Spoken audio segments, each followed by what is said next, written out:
brought her up before his church and tied her to a pile. And as flames licked at her heels, the devil woman revealed her true form while shouting out a curse. Hey moral gamers, we're back. Today we're taking a look at inFamous Festival of Blood. This is a PlayStation 3 exclusive. How's this one stack up? Let's find out. The story kicks off with Cole McGrath, the Lightning Man, and he is bitten by Mary, Bloody Mary, the Vampire Queen. So, as you know, anytime you're bitten by a vampire, obviously you're going to turn into a vampire, right? Well, that's what's happening to Cole. He's becoming more and more of a vampire as the night goes through. He has 8 hours to free himself of Mary's curse before he becomes a vampire forever. So what is the benefit of becoming a vampire? Well, Cole gets 2 new vampire abilities. The first is going to be Vampire Vision, which allows you to see the hidden world of the vampire. This is great because Vampire Vision lets you see vampires masquerading as humans before they become vampires, and you definitely want to take them out in their human form because these guys are a pain in the butt to take down. The other is Flight, and Flight consumes a lot of your blood gauge. Essentially, you can turn into a swarm of bats and then move around. This is great from getting from place to place, but again, you have to continuously refill your blood gauge in order to keep using this. And your blood gauge is refilled by, guess what guys? Biting into humans. So you're going to be encouraged to do a lot of neck chomping if you really want to play this one out. In addition to his vampire powers, Cole maintains most of his other powers. And so you're going to kind of have that hybrid of playing as the Electric Man versus playing as the Vampire Man. The game does a decent job, actually, of balancing the two. It still feels like inFamous, but with the vampire twist, you now have a few extra things added onto it.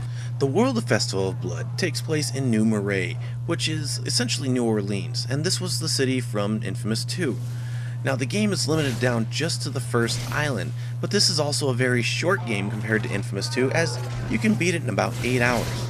For an 8-hour title, Sucker Punch does a great job of reeling you into a shorter story. It seems like this should have been more of an add-on, but they released it as a standalone game, so I really don't have much issue with that. What I am disappointed about is the morality system in this game is gone. If you played the other inFamous titles, you could choose to be a good guy or bad guy, and all of your actions would ultimately build up either you as a hero or you as a villain. So the question here is why, guys? I guess it's just easier to do away with that than it is to actually include it in what's a short title. And because of the lack of morality system, there's no real reason to play through it more than once, so I'm a little disappointed that Sucker Punch omitted that. So the question is inFamous Festival of Blood the right game for you? And from a gamer standpoint, Festival of Blood is short without replay value. So you essentially get 8 hours of a one-time playthrough. There's no morality system to really encourage you to go through it once again and again and again. To extend the gameplay, they did add the user-generated missions, but who really cares about that? So, is Festival of Blood really one that I'd go out and I'd pick up on my own? Probably not. I mean, I got this one for $2 when it was on a super discount sale on the network. Nowadays, it's still going for about 5 or 10. If you were to pick this one up, though, I would rather pick it up in the inFamous Trio Pack. I wouldn't go out and purchase this one on its own unless it's much cheaper. What about the moral aspect of Festival of Blood? And since you're a vampire, you're going to be chewing on humans a lot. You're going to be doing a lot of killing, whether it's humans for blood or other vampires. So the game itself doesn't lend to the normal morality that the previous inFamous games did.